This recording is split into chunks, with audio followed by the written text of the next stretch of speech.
하나님 말씀 보겠습니다. 하나님 말씀은 요한복음, 하나님 말씀 보겠습니다. 하나님 말씀은 요한복음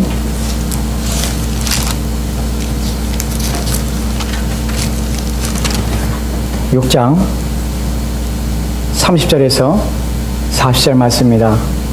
요한복음 6장 30절에서 40절 말씀입니다.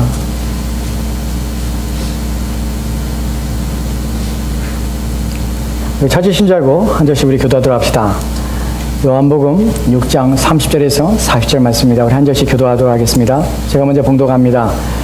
30절입니다. 물은 내게 구하는 자에게 죄송합니다. 제가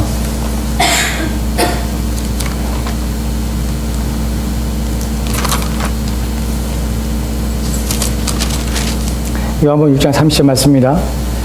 저희가 묻되 그러면 우리로 보고 당신을 믿게 행하시는 표적이 무엇이니까 하시는 일이 무엇이니까? 비록 우리가 하늘에서 저희에게 떡을 주어 먹게 하셨던 것 같이 우리 조상들은 만에서 만나를 먹었나이다.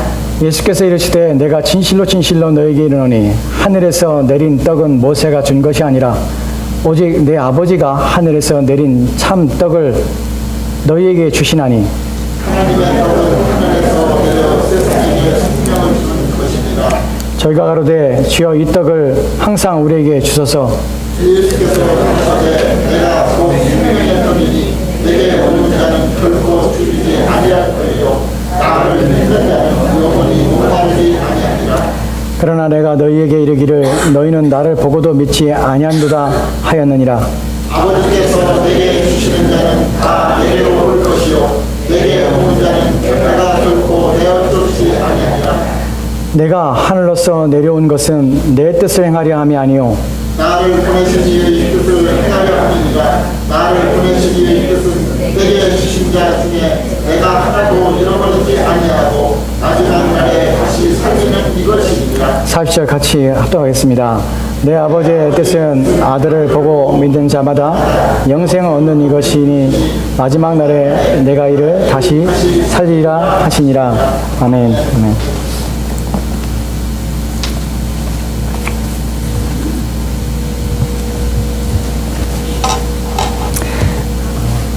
요한복음에는 예수님이 말씀하신 내용은 나오지만 그 말씀의 내용들을 보면 논쟁하는 부분들이 참 많이 있습니다. 오늘 우리가 읽은 본문도 예수님과 사람들 간의 논쟁의 내용들이 오늘 담겨 있습니다.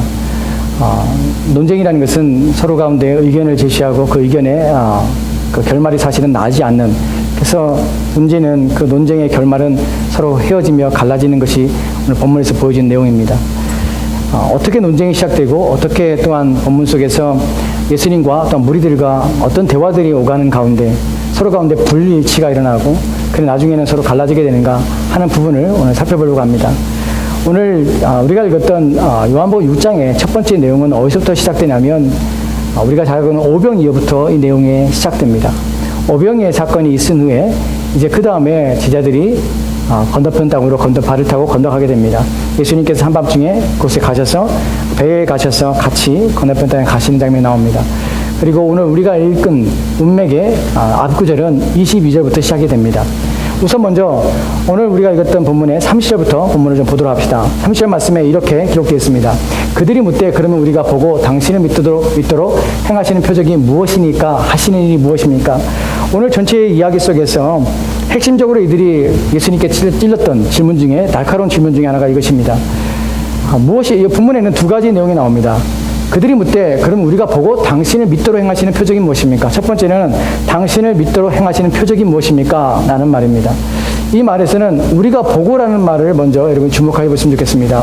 우리가 보고 믿는 것입니다. 이 단어가 왜 중요하냐면 이 문맥 속에서 나오는 보다라는 단어가 에디온이라는 이 단어가 계속해서 반복적으로 나오는 장면이 나옵니다. 근데 이것이 누구에게 계속 쓰여지냐면 이 예수님과 논쟁 가운데 있는 무리들 가운데 끊임없이 이 단어가 사용되고 있어요. 에디온의 단어가 쓰일 때 이 단어들이 쓰여진 이유는 이것이 육체적으로 보는 어떤 눈으로 보는 것들에 집중합니다. 그래서 자꾸만 보여달라는 것이에요. 보고 싶다는 것이에요. 내가 보여주면 내가 믿을게 라는 것입니다. 본문에서 보여주는 의미가 우리가 보고 믿을 수 있는 당신의 행하신 그 표적이 무엇입니까? 라고 묻는 것입니다. 여기서 말하는 표적은 표적 들로 이 표적은 앞으로 당신이 행해야 될 일들이에요. 지금 미래형입니다. 우리가 지금 보고 또한 우리 가운데 믿게 할 수 있는 당신이 우리 가운데 보여줄 표적은 무엇입니까? 라는 것이에요. 그 다음에 나오는 내용은 하시는 일이 무엇입니까? 그럼 무엇을 행할 것입니까? 라고 묻는 것입니다. 그럼 무엇을 행할 것입니까? 라고 묻는 이 장면 속에서는 이들이 지금 여전히 불신 가운데 있으며 예수님과 뭔가 매치가 되지 않는, 예수님과 의견이 계속 충돌하고 있는 상태를 보여줍니다.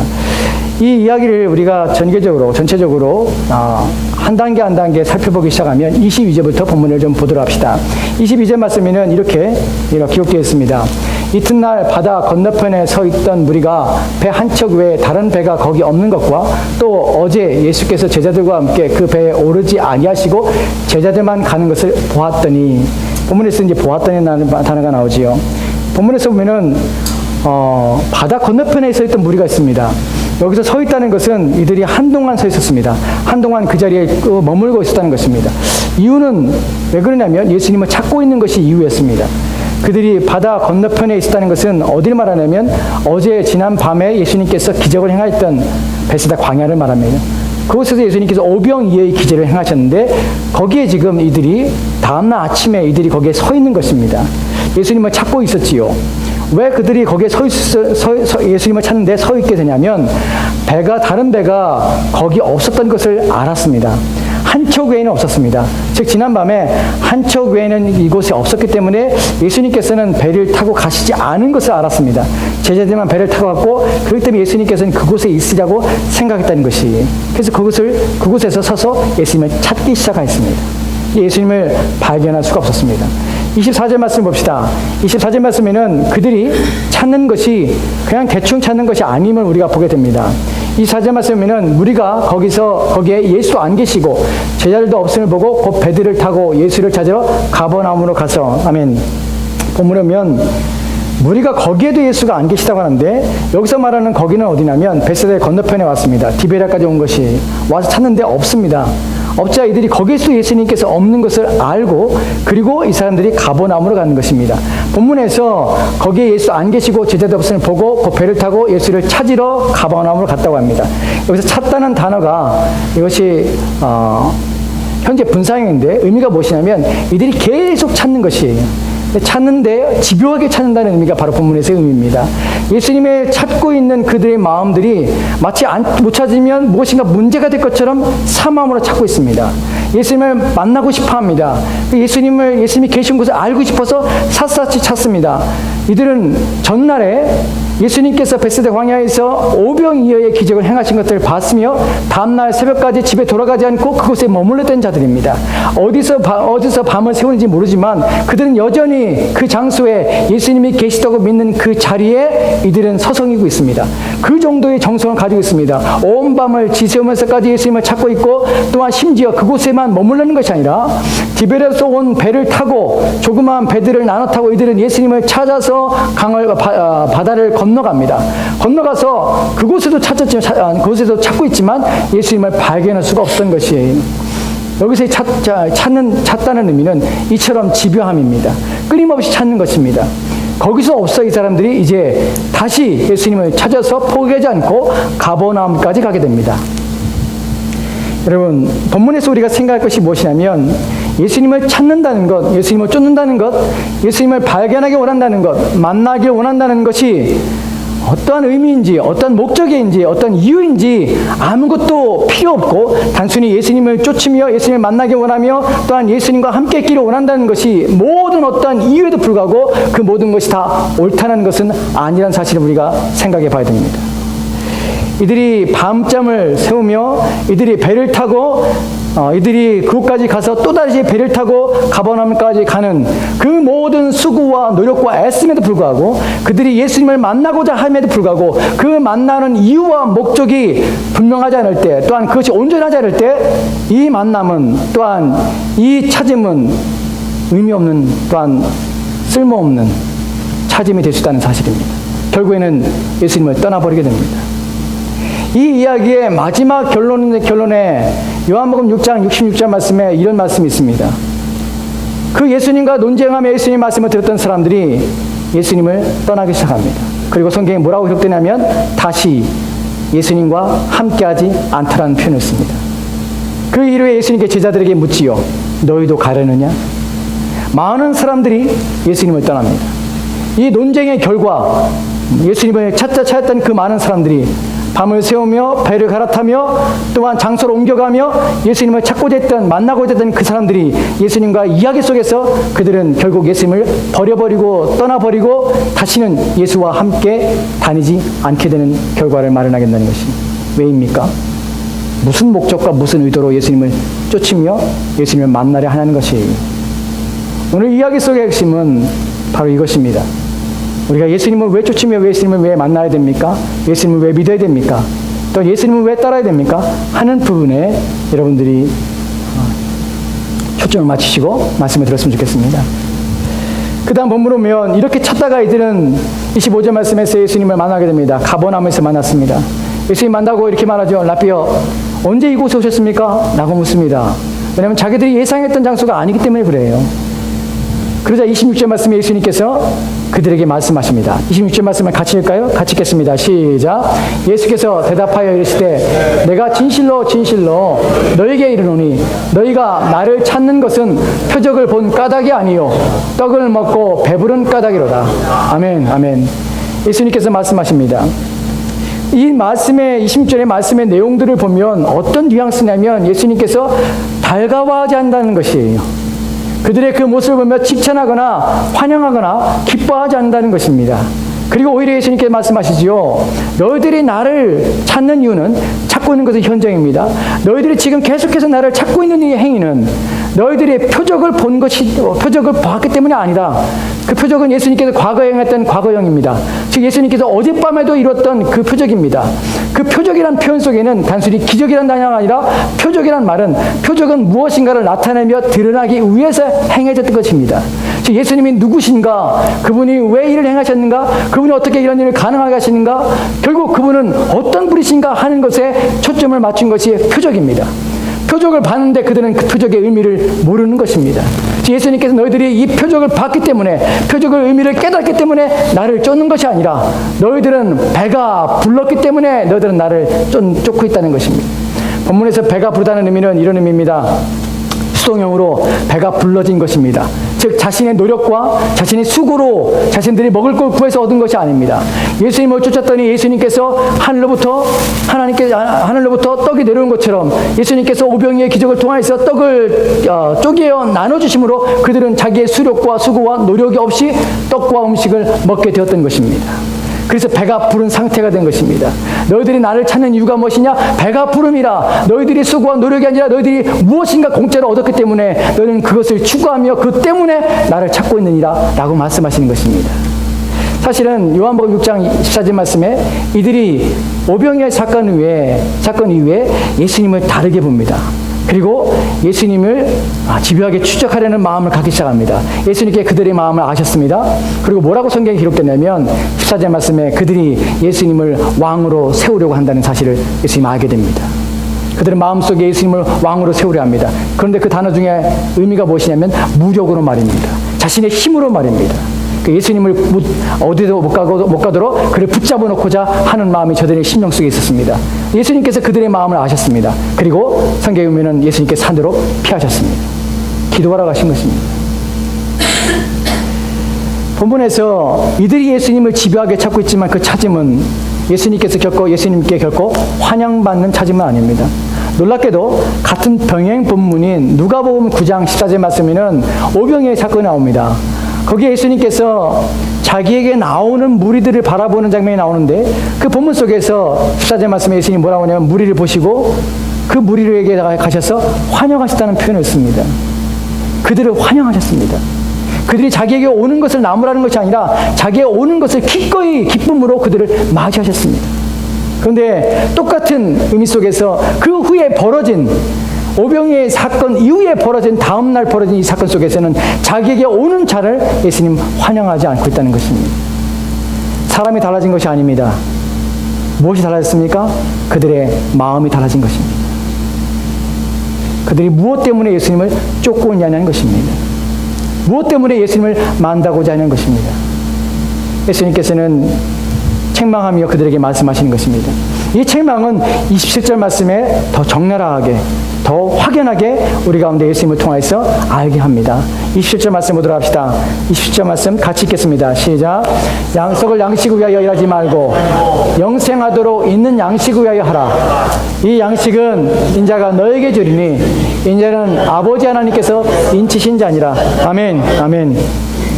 예수님께서 위하여 일하지 말라고 합니다. 27절 말씀의 핵심은 뭐냐면 일한다는 것이에요. 두 부류의 사람들이 있습니다. 한 부류도 일을 하고 있고 또 한 부류도 일을 하고 있습니다. 게으르지 않습니다. 게으름을 나무라는 것이 아닙니다. 열심히 일을 하고 있습니다. 열심히 일을 하고 있습니다. 그런데 그 일하는 목적과 이유와 일의 결과가 다르다는 것입니다. 한 사람들이 열심히 일하지만 그 열심히 일하면 썩을 양식을 위하여 일하는 사람들이 있습니다. 또 한 부류는 영생토록 있는 것을 위하여 일하는 자들이 있습니다. 이 양식이 다르다는 것이 성경에는 일의 구분이 있지요. 한 부류는 악을 위하여 열심히 일하는 사람도 있습니다. 또 한 부류는 선을 위하여 열심히 일하는 사람도 있습니다. 악을 위하여 열심히 일하는 사람들은 그 결실로 악의 결실로 죄를 잉태하며 죄의 열매를 맺게 됩니다. 그러나 선을 위해 사는 사람은 선의 열매를 맺으며 의로운 열매를 맺게 되는 것입니다. 본문에서 예수님께서는 두 부류를 말하는 것입니다. 일하지 말라는 것이 아닙니다. 일을 하라는 것입니다. 그런데 그 일은 너희들이 썩을 것을 위해서, 사라질 것을 위해서, 아무것도 아닌 것을 위해서, 가치 없는 것을 위해서 너희가 일하지 말라는 것이에요. 영생토록 있는 것을 위해서 너희가 일을 하라는 것입니다. 여러분, 이 일에 대해서 듣고 있는 사람들이 이 말씀을 듣고서는 깨달아야 되는데 사실은 여기서 논쟁이 더 격화되기 시작합니다. 서로가 상호 간의 대화 속에서 이해가 안 될 때는 그 이해폭을 좁히기 위해서 서로 가운데 대화를 통해서 서로의 마음들과 또 의도들을 서로 알려고 애를 써야 되는데 사실은 반대로 튕겨져가는 부분이 있습니다.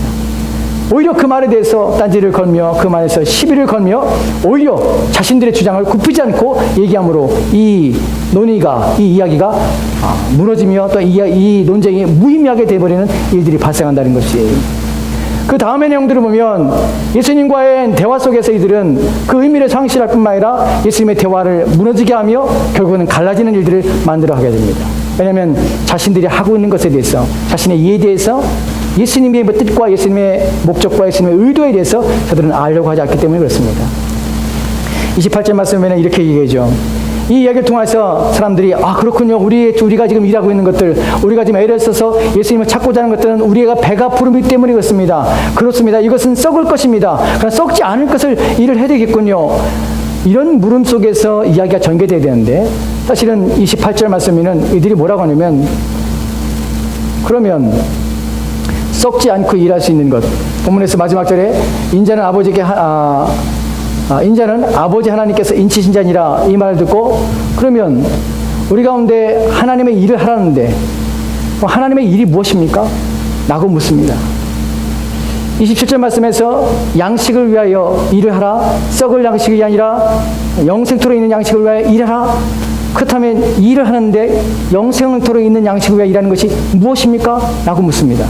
29절 말씀에는 예수님께 대답합니다.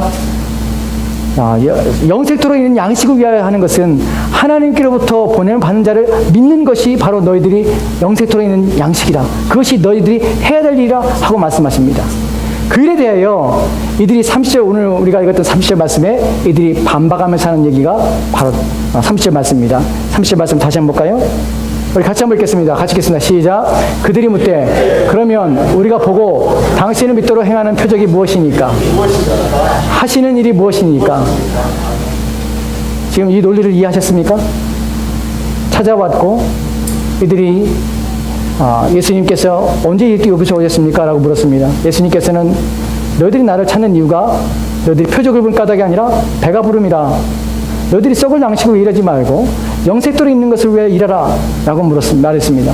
그자 이들은 28절 말씀에서 그러면 영생토록 있는 일은 무엇입니까? 무슨 일을 해야 됩니까? 그 일은 하나님께로부터 온 자를 네가 믿어야 할지라. 그러면 당신이 만약에 하나님께로 왔다면 우리가 당신이 보여주는 표적은 무엇입니까? 29절 말씀에서 예수님께서 하나님께로부터 보냄을 받은 자를 믿어야 할지니라 라고 말씀했을 때 이들이 만약 그 말씀의 의미를 깨달았다면 당신이 바로 그분이군요. 어제 저녁에 당신이 했던 그 표적을 보니까 우리가 당신이 하나님께로부터 옴을 우리가 이제 알게 됐습니다 라고 이들이 수긍하는 것이 아닙니다. 뭐라고 되묻냐면 당신이 그러면 우리에게 보여줄 표적이 무엇입니까? 당신이 행한 일이 무엇입니까? 행해보라는 것이에요. 미령입니다. 둘 다. 해보라는 것입니다. 우리가 당신을 믿게 한다면 무엇으로 우리가 보고 믿게 하실 것입니까? 이들은 끊임없이 주님에 대해서 의심을 품고 있습니다. 끊임없이 주님께서 무엇인가를 해주기 원하고 있습니다. 사실은 주님 말씀하시는 것은 과거형 있습니다. 너희들이 어제 또한 나를 통하여 본 그 표적들을 보지 않았느냐? 그 표적들을 봤으면서 왜 이해 못하느냐? 내가 누구로 도왔는지 너희가 알지 못하느냐? 라고 말씀하시는 것입니다. 근데 이들은 보지 않는 것이 사실은 볼 마음도 없었지요. 이들의 마음속에서는 끊임없이 거절하며 거부하고자 하는 마음이 가득하였습니다. 그래서 보여달라고 얘기하는 것입니다. 그래서 우리가 근데 알게 하라는 것입니다. 그리고 더 기가 막힌 것은 31절 말씀에 이런 말을 더 붙인다는 것입니다. 31절 말씀을 같이 읽겠습니다. 시작. 기록된 바 하늘에서 그들에게 떡을 주어 먹게 하였다 함과 같이 우리 조상들은 광야에서 만나를 먹었나이다. 아멘, 아멘. 여러분 이것을 그냥 우리가 글로 읽으면 예수님과 지금 무리들 가운데 아주 긴박한 논쟁들과 그 논쟁이 치열하게 지금 부딪히고 있는 그 상황임을 우리가 인식하지 못해요. 근데 이 내용을 좀 깊이 들어가서 이것을 지금 문어체가 아닌 이것을 좀 구어체로, 즉 대화식으로 얘기를 하면 의미를 끄집어내면 이런 의미입니다. 3절 말씀에서 보여달라고 그러죠. 29절 말씀에서 나를 믿으라고 예수님 말씀하십니다. 내가 하나님께로 왔으니 그를 믿는 것이 하나님의 일이라. 30절 말씀에서 당신이 하나님께로 왔으면 보여주세요. 우리한테 해봐. 무엇인가 나타내봐. 그럼 우리가 보고 믿게 우리 가운데 무엇을 향할 거야? 라고 묻는 것입니다. 31절 말씀에 더 가해서 뭐라고 그래요? 우리 조상들은 하늘로부터 내려오는 만나를 먹었다는 것이. 이 본문에서 한글 성경에는 여기서 주어가 없는 것처럼 보입니다. 그들에게 떡을 줘 먹겠다는 함과 같이 우리 조상들은 광야에서 만나를 먹었나이다. 사실은 이 본문에 보면 우리 조상들이 만나를 주어서 하늘부터 내려 만나를 주어서 먹었습니다 라는 표현을 쓰지만 여기서 주다는 표현 속에 그가 주었다는 표현입니다. 주어가 그입니다. 여기서 그는 누구냐면 모세예요. 모세가 우리 가운데 만나를 주어서 먹겠습니다 라는 말입니다. 왜 이 얘기를 하신 줄 아십니까? 우리가 지금 떡을 찾으러 왔는데 당신은 우리가 지금 배가 불러서 너희들이 먹고 배가 불러서 왔다고 지금 우리를 비난합니다. 당신이 우리를 비난하고 있지만 생각해 보십시오. 성경이 뭐라고 기록됐습니까? 하늘로부터 모세가 우리 가운데 만나를 주어서 우리 가운데 먹겠습니까? 당신이 만약 그 선지자라면 모세도 우리 가운데 떡을 주어서 우리 조상들이 먹었는데 당신도 떡을 주어서 먹으면 안 됩니까? 우리가 원하는 거 주면 안 됩니까? 모세도 주는데 왜 당신은 그걸 안 주면서 우리 가운데 당신을 믿으러 갑니까? 당신을 위하여 우리 가운데 믿게 하는 표적이 무엇입니까? 당신이 만약 그라면 하나님부터 온 자라면 똑같이 동일하게 그 일을 우리 가운데 해야 되지 않습니까? 라고 말하는 것입니다. 이들의 말 속에 담겨진 의미는 자신들이 원하는 것을 당신은 해야 된다는 것이, 내가 원하는 것을 당신은 해야 된다는 것이에요. 그 표적을 보여줘야만 우리는 당신을 믿겠다는 것입니다. 내가 원하는 것, 내가 필요한 것, 내가 당신으로부터 받기를 내가 소망하는 것, 그것을 들어주면은 당신은 우리가 바라던 그 사람입니다. 우리가 당신을 믿겠습니다 라는 것입니다. 또한 당신은 우리의 조상들이처럼 모세가 광야에서 그들에게 만나를 주었던 것처럼 우리 가운데 그 일을 행하십시오 라는 요청입니다. 지금 이 논쟁 속에서는 어떠한 이 논쟁을 해결하거나 이 논쟁의 갈등들을 봉합할 만한 어떤 것이 없습니다. 왜냐하면 양쪽이 너무나 판이하게 다른 지금 나리선 가운데 도무지 거기에는 연결고리가 전혀 발견되지 않기 때문에 그렇습니다. 예수님께서 끊임없이 말씀하는데 불구하고 이들은 계속해서 자신들의 주장을 굽히지 않습니다. 당신도 보여주십시오. 우리가 원하는 것, 배가 불렀다고 해서 당신이 우리를 비난하지 마십시오. 모세도 했는데 왜 당신은 못합니까? 그걸 해줄 때 당신은 우리가 믿는 하나님이십니다. 그걸 해줄 때 당신은 메시아입니다 라는 요구입니다. 사실 그러나 예수님께서는 그것을 오신 분이 아닙니다. 우리 육체의 만족과 우리 육체의 무엇인 필요를 채우시기 위해서 오신 분이 아닙니다. 그분은 그 모든 것들을 우리 가운데 해주시고 능히 베풀어 주시는 분이지만 그분이 우리 가운데 오신 목적은 우리가 어찌할 수 없는, 우리의 힘으로 우리의 능으로 할 수 없는 우리의 모든 죄악을 우리로부터 분리시키며 그 가운데 우리를 건져내시기 위해서 오신 것입니다. 그 우리 오신 목적은 십자가 자신을 주심을 담아서 우리로 하여금 영원한 생명을 있게 하도록 우리 가운데 오신 것입니다. 그것이 그분이 오신 목적입니다. 근데 여전히 이들은 무엇을 바라냐면 육신에 속한 것들을 바라며 구하며 이것들을 해결해주며 이것들을 위하여 구하는 것, 그것밖에 이들에게 가슴에 있는 것은 없습니다. 이것이 해결할 수 없는 예수님과 그들 가운데의 큰 고리입니다.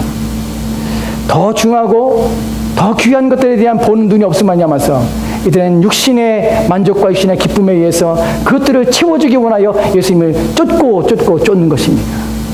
그러나 그것은 썩을 것입니다.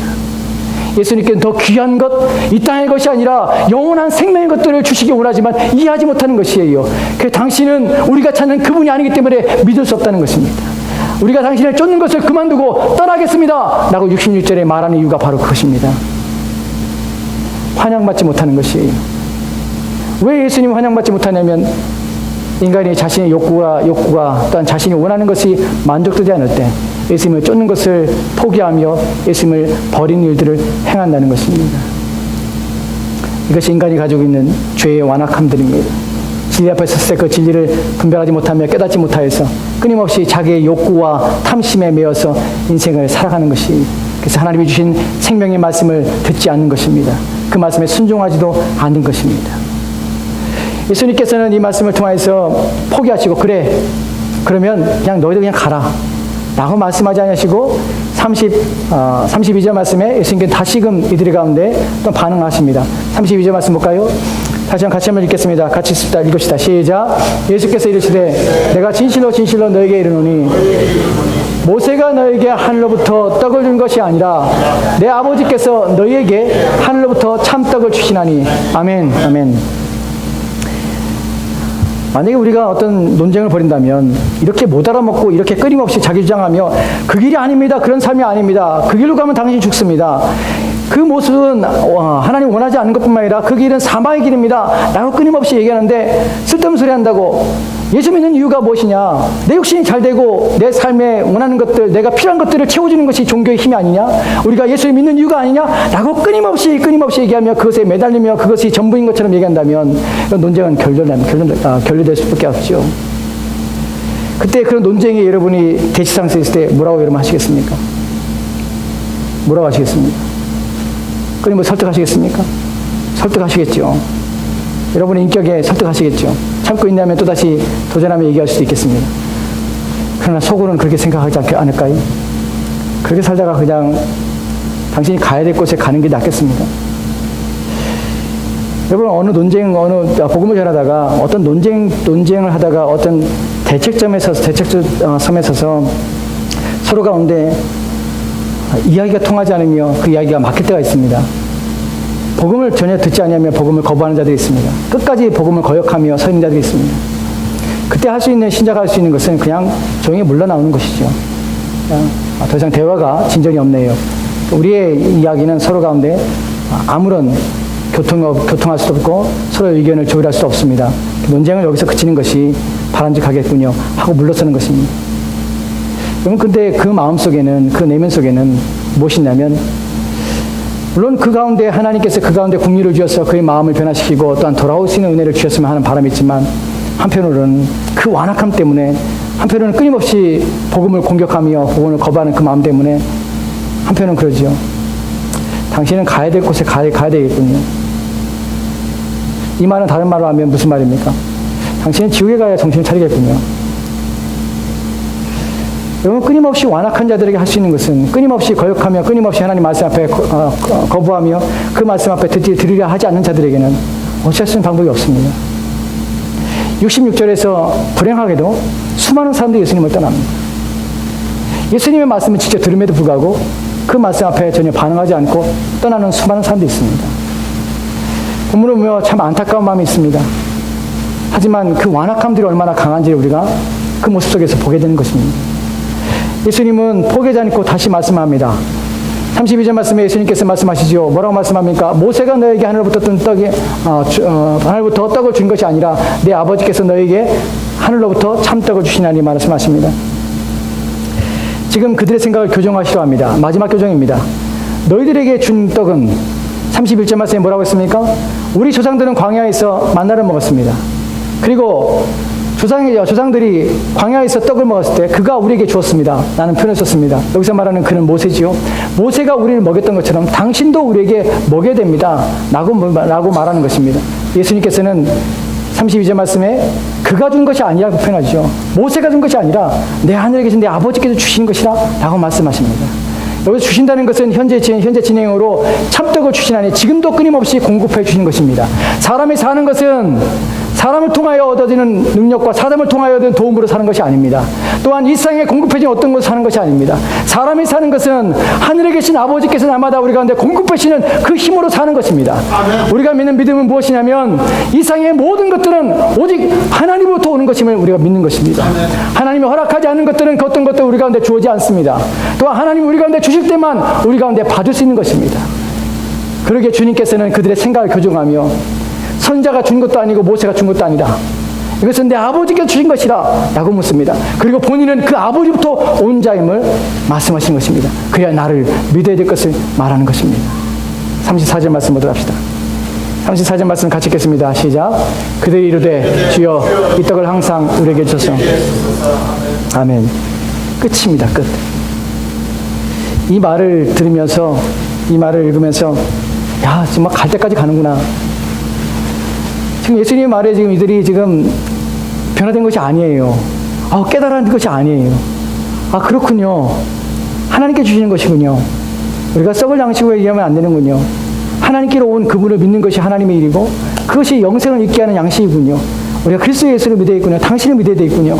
라고 말하는 것이 아니에요. 본문에서 34절 말씀에 그들이 이르되 주여 이 떡을 항상 우리에게 주소서. 이 말이 믿음으로 그러면 그 떡을 내게 주소서 라고 말하는 것처럼 보이지만 사실은 그 말이 아니에요. 이들의 탐심을 극렬하게 드러내는 것이 본문의 의미입니다. 여기서 떡을 달라는 의미 속에서 주여 이 떡을 항상 우리에게 주소서. 여러분 항상이라는 말은 헬라어의 의미 속에서는 이 의미가 어떤 의미냐면 지금 당장 지금부터라는 의미예요. 이 떡을 지금부터 주십시오. 또한 주다는 의미 속에서는 부정과거형인데 이 의미가 무엇이냐면 한 번의 줌으로 다시 내가 요구하지 않아도 끊임없이 이것이 내게 있는 것이에요. 무엇을 의미합니까? 지금 자신들의 배가 부르는 것, 이 떡을 먹고 이 떡을 내가 취함하면서 내 삶의 모든 풍요와 부족함이 없는 그 상태가 지금부터 끊임없이 계속되는 것을 원합니다. 한 번 주심으로 내 인생에 변함없이 날마다 이것이 충만해서 더 이상 요구하는 것도 없고 결핍도 없는 그 상태가 지속되길 원합니다. 하나님 내게 주님 내게 주십시오 라고 요구하는 것이 즉 이들은 탐심을 부리는 것이며 이 뜻의 의미도 제대로 알지 못하는 것입니다. 이것이 무엇을 달하는 것인지도 모르고 있는 것입니다. 이들은 예수님의 말이 지금 그 떡이라고 말하는 것이 여전히 지금 전날 이들이 먹었던 이들의 배를 부르게 했던 그 떡인 줄 알고 있습니다. 35절 말씀에 예수님께서는 다시 한번 그 떡의 의미가 무엇인지를 말씀하고 있습니다. 35절 말씀 같이 읽을까요? 읽겠습니다. 시작. 예수께서 이르시되 나는 생명의 떡이니 내게 오는 자는 결코 줄이지 아니할 터이요 나를 믿는 자는 영원히 목마르지 아니하리라. 아멘. 아멘. 지금 34절 말씀에 이들이 이 떡을 항상 우리에게 달라고 했습니다.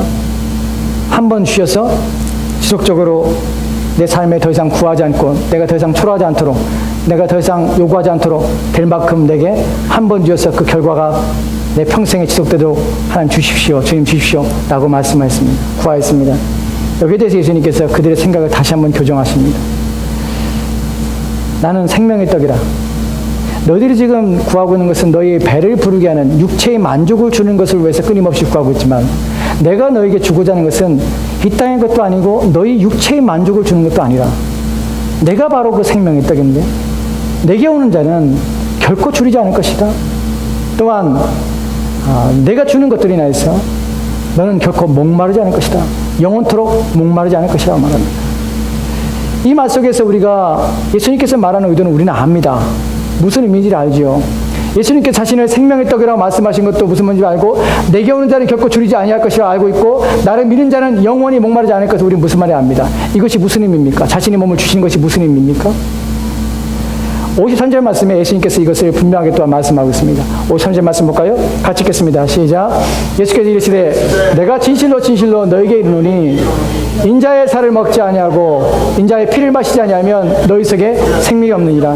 사실은 이 본문이 듣고 있는 자들의 완전히 혼란 속에 들어서 이제 예수님 미쳤다는 표현을 씁니다. 저가 미쳤구나. 어찌하여 자기의 살을 먹고 자기의 피를 마시게 하는가? 이해하지 못하는 거, 전혀 이해를 못합니다. 본문 속에 나오는 의미가 무엇입니까? 내 살을 먹고 내 피를 마시라는 것이 무슨 의미입니까?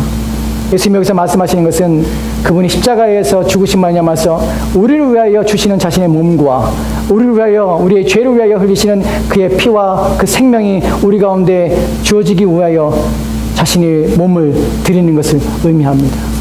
나는 생명의 떡이라고 말씀하신 것을 기억하십시오. 예수님께서 자신의 생명의 떡이라고 말씀하십니다. 그래요, 내게로 오는 자는 결코 줄이지 않을 것이며 나를 믿는 자는 영원토록 목마르지 않게 하실 것이라는 사실을, 그리스도 예수를 믿는 자들은, 또한 그분을 경험한 자들은 그것을 무슨 의미인지를 이해합니다. 왜냐하면 오늘도 우리는 공급받고 있기 때문에 그렇습니다. 그분을 통하여서 하나님의 은혜를 공급받으며 그분을 통하여서 우리의 삶이 온전하될 뿐만 아니라 과거의 죄로 말미암아 죽었던 삶이 아니라 새로운 생명 가운데로 옮겨진 삶으로 우리가 변화되었음을 알기에 우리는 그리스도의 몸을 하나님 먹고 또한 그리스도의 피를 마심으로 말미암아서 우리는 새로운 생명 가운데서 우리의 몸이, 우리의 육체가 또 우리의 영혼이 살고 있음을 고백하게 되는 것입니다. 그러나 이해하지 못한 자들에게는 가려진 것입니다. 그래야 이것이 무슨 의미인지를 모르는 것입니다.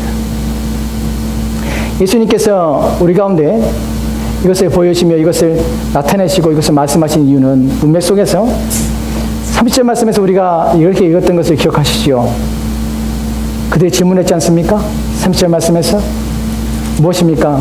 우리로 하여금 보고 믿게 하시는, 당신이 우리를 위해서 행하시는 표적이 무엇입니까? 라고 물었습니다. 무엇을 행할 것입니까? 라고 물었습니다. 지금 우리가 읽었던 53절 말씀에서 예수님 말씀하십니다. 내 살을 먹고 내 피를 마시는 자, 자신의 죽음을 말씀하십니다. 표적이 무엇입니까? 무엇을 통하여 당신이 하나님께로 온 자임을, 무엇을 통하여서 당신을 믿어야 그것이 하나님의 일임을 어떻게 우리는 알게 됩니까?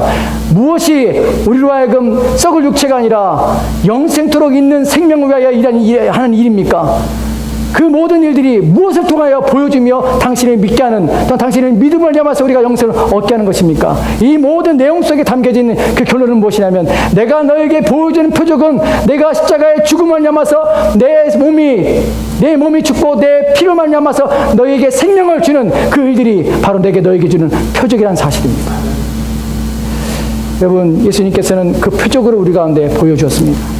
자신의 몸을 십자가에 주심을 말미암아서 우리 가운데 그분이 바로 하나님께서 우리에게 주신, 또한 그분을 믿음을 말미암아서 우리가 영생토록 있게 하는 생명임을, 또 양식임을 우리가 알게 하셨습니다. 예수 그리스도께서 우리 가운데 주심을 말미암아서 그 표적을 통해서 우리는 그분이 하나님께로 왔다는 사실을 알게 됩니다. 왜입니까? 죄 없는 자가 죽으셨습니다. 의로운 자가 죽으셨습니다. 또한 하나님의 아들이 죽으셨습니다. 하나님이신 자신이 죽으셨습니다. 그러면요, 우리는 그분이 바로 하나님께로 왔으며 그분이 바로 우리가 그분을 믿어야 될 자이며 그분을 통하여서 우리는 영원한 양식을 얻게 됨을 우리는 믿게 되는 것입니다. 그런 의미에서 십자가는 우리에게 그분이 누구신지를 알리시며 나타내시는 가장 중요한 표적인 것입니다. 십자가는 그냥 상징이요 표식이 아니라 그분이 누구신지를 드러내며 나타내는 우리 가운데 표적입니다. 그분이 그것을 보여주만 말미암아서 나를 믿어야 될 이유가 무엇인지, 내가 하나님께로 왔음을 너희가 믿고 또한 그것을 깨달아야 될 표적이 무엇인지, 이것이 바로 내 표적이요, 이것이 바로 너에게 보여주는, 또한 너에게 알리는 내 표적이라 하고 나타내신 것입니다. 우리는 십자가를 바라보며 예수님께서 분명히 하나님께로 왔음을 압니다. 그분이 그곳에 죽으심을 말미암아서 그 죽음이 우리의 죄를 위함이면 우리는 압니다. 여러분, 오늘날도 우리는 수많은 사람들이 그리스도 예수 앞에 나오며 그리스도 예수를 만나기 원합니다. 그리스도 예수를 발견하기 원하며 그리스도 예수를 믿기 원합니다. 그러나 믿는 목적, 또한 예수님을 따르고자 하는 의도가 무엇입니까? 예수님이 참으로 생명이심을 알고 그분이 보여주신 그 표적을 믿기 때문에, 그 표적의 의미를 알기 때문에 예수님을 쫓는 것입니까? 아니면 여전히 육체의 무엇인가 부족함을 채우기 위해서 예수님을 따르며 예수님을 쫓고 있는 것입니까? 늘 언제나 우리 자신을 물어봐야 됩니다. 우리 자신에게 물으며 왜 우리는 예수를 믿고 있는가? 무엇이 나로 하여금 그분을 믿게 하는 것인가? 무엇이 내가 믿는 표적인가? 무엇이 내가 보고 따르게 하는 이유인가? 하는 것을 우리는 스스로에게 물어야 합니다. 예수님께서는 자신에게 오는 모든 자들을 환영한 것은 아닙니다. 분명한 목적과 이유가 있을 때, 또한 그분을 따르는 온전함이 있을 때 예수님께 환영을 받지만, 그렇지 않은 경우에는 우리는 책망을 받으며, 또한 그렇지 않은 불순한 동기를 가지고 두순한 마음을 가지고 그분을 따르는 자는 결국에는 66절의 말씀처럼 그분을 떠나 다시금 돌아오지 않는 길에 가게 되는 것입니다. 예수님이 우리 가운데 보여주신 우리는 분명한 표적이 있습니다. 그분을 믿는 것이 하나님의 일이며 그분을 믿는 것이 영생이 있도록, 우리 가운데 영생이 있도록 하는 양식임을 우리가 알게 되었습니다. 여러분, 그리스도 예수를 믿으십시오. 그것이 하나님의 일입니다. 그리스도 예수를 위하여 사십시오. 그것이 하나님의 일입니다. 그분을 닮아가십시오. 그것이 하나님의 일입니다. 그것이 바로 우리 가운데 영생이 있도록 하는 양식입니다. 그 외에 다른 모든 것들은 우리 가운데 의미 없는 것입니다. 그분을 위하여 사는 것이 우리 가운데 가장 고상하며 가치 있는 일임을 잊지 마십시오. 기도하겠습니다.